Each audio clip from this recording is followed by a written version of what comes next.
In this lecture we will be dealing with an electrical system, and we will be trying to find out the governing equation for an electrical system. We will go through the whole complete procedure of that. But before going directly to the equation, we would start with explaining the voltage drop in each element of the electrical system.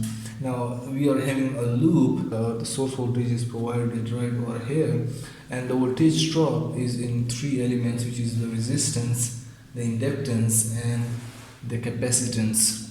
Now before going directly to the equation, we have to know what is the equation for the voltage drop in the resistance, for voltage drop in an inductor, and voltage drop in a capacitor. Now for that, the voltage drop in the resistance is current into the resistance of that resistor. So it will be I of t into the resistor. So I of t is the current flowing through that loop, as it is the function of time, because it is provided by the voltage, and the voltage is a function of time, which means it changes with time. That's why the current is also a function of time. And then the voltage drop in the inductor is the inductance multiplied by the first derivative of the current flowing through that inductor. And finally, the voltage drop in the capacitor is 1 by C into integration from 0 to 1 of time I of t into dt. So these three are the equations that we need to memorize or remember before going for the equation of any electrical system. Now, once we know that, let's go and try to find out the governing equation for this system. In order to start with the governing equation, we need to know the most general law for any loop of an electrical system. We will use the KVL or Kirchhoff voltage law in order to find out the governing equation for this loop. Now, the Kirchhoff voltage law states that the sum of all voltages in a loop will be equal to the zero. That would mean that we would take the voltage gain as positive, and we would take the voltage drop as negative. Now there is one voltage gain, which is the source voltage, but the other three elements in this loop or the voltage drops. Voltage is dropped in the resistor, in the inductor, as well as it is dropped in the capacitor. So these three would be taken as negative, while this one would be taken as positive, and our general equation would become as this is taken as positive, while the other drops would be taken as negative. So the voltage drop across the resistor, voltage drop across the inductor, and the voltage drop across the capacitor, and sum of all these three would be equal to 0. Right? So this would be the general equation for any electrical system. Like in this case, it is a single loop, so this would be our general equation. Again, we need to expand it and convert it into the standard form. The standard form is that we need to take the input on one side and the other elements on the other side. So before that, let's expand this equation. So you are having the source, and it is L into first derivative of the current,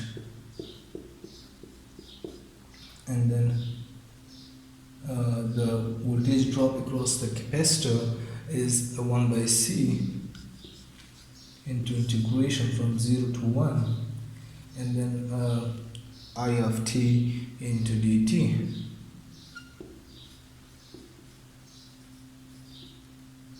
And it is equal to 0.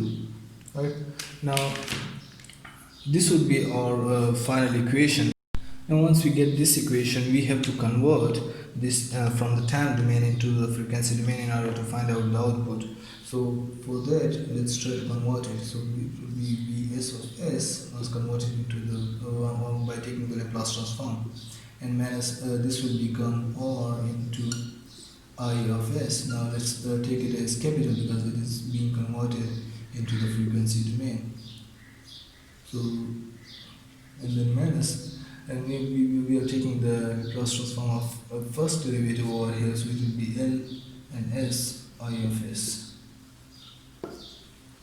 And finally, taking the Laplace transform of an integral would give us 1 by s, right? So it would be 1 divided by c is already there, so you would also multiply it with s because we are taking the Laplace transform of integral right here and multiply it by I of s, right? And it would be equal to 0. Now once we rearrange this equation by taking these terms on the other side and taking IFS common from those terms, we would be left with LFS and plus R plus 1 by CS and multiplied by IFS, which we took common from them, and this would be right over here we source, and this would be our input. Now our output IFS would be equal to the input divided by these terms.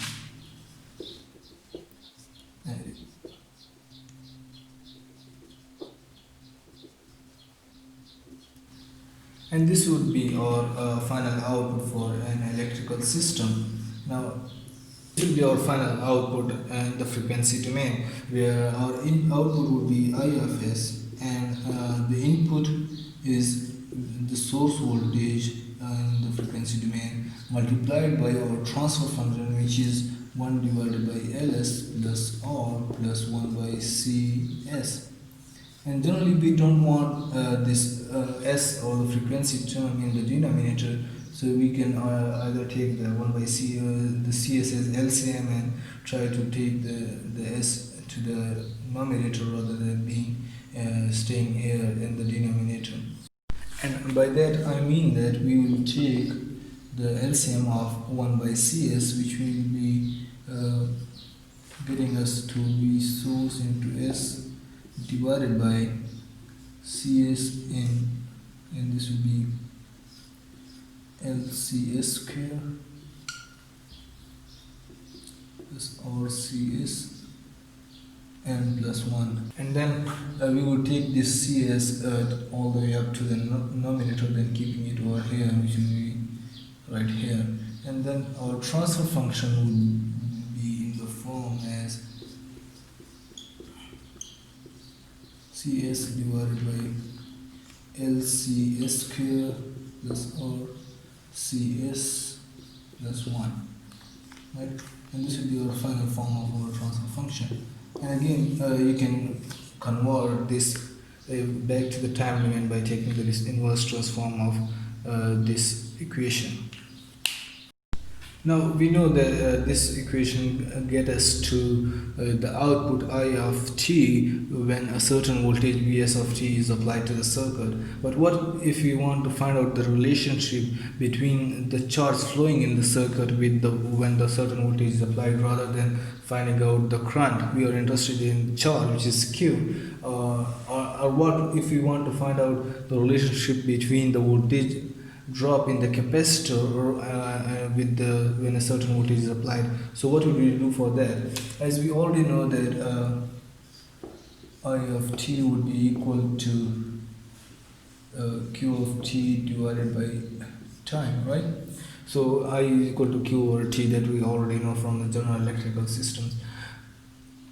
Now we want to find out the output in the charge. So we want to find out the output in terms of charge, Q of t. So Q of t would be equal to I of t into the time, right?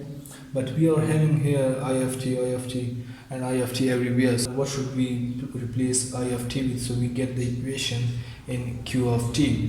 For that we would take the derivative of this whole equation, and then we are taking the derivative over here as d by dt.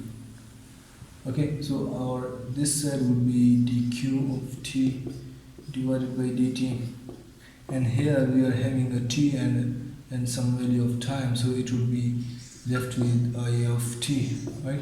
So derivative of time would be 1, and we would be left with this term. So we would replace I of t with dq by dt, right? So let's do that. Now I of t would be equal to dqt divided by dt.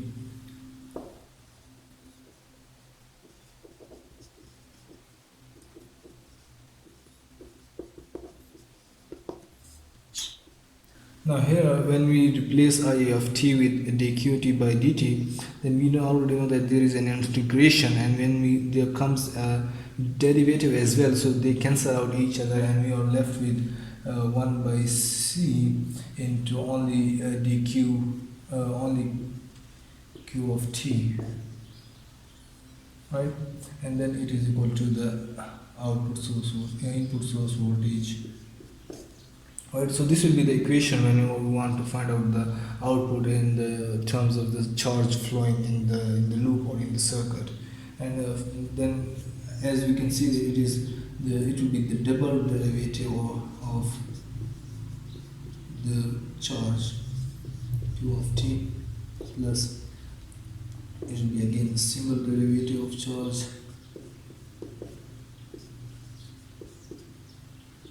plus 1 by c q of t is equal to the source voltage. Okay, now we have to take the Laplace transform of this equation in order to be converted into the frequency domain, and it will provide us with L square q of s. Now I am taking it as capital because in the Laplace transform we generally take them as capital, and plus not including the initial conditions. And then we are having Rs q of s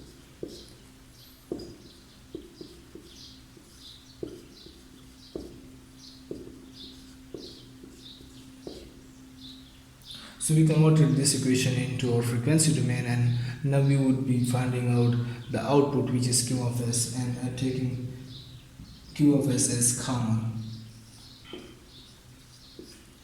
When we take q of s as common, we are left with Ls square Rs and 1 by c, and we would divide that term on the other side.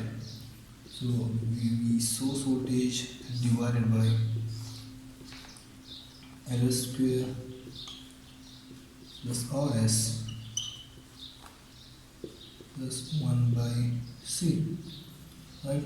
So the transfer function for whenever we are trying to find out the output in the q of s or q of t, then it would be 1 divided by Ls square plus Rs plus 1 by c. In the previous case it was just single R, and it was 1 divided by Cs, right? Meaning everything is same, and it was Ls rather than s squared. Okay, so this would be our output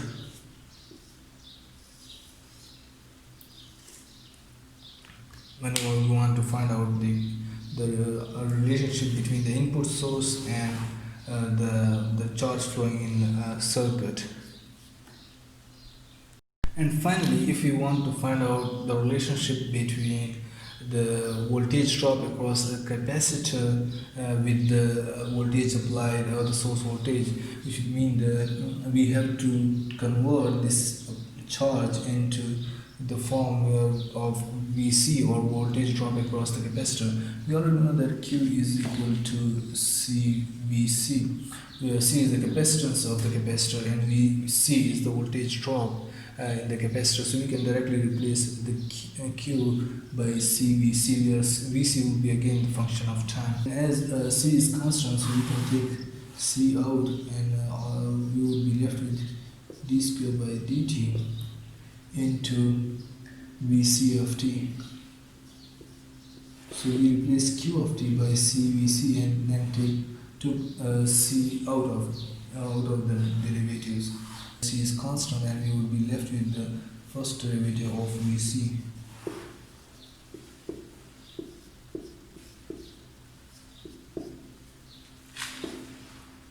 Now again, if we convert Q of t as CVC of t, then we will be left, again the C's would be cancelled out, and we will be only left with Vc of t, and then the source voltage. So this will be our general equation whenever we want to find out the relationship between the voltage drop across the capacitor and the source voltage. Now once we know the equation, we will take the Laplace transform of this equation, which will be LC S square Vc of s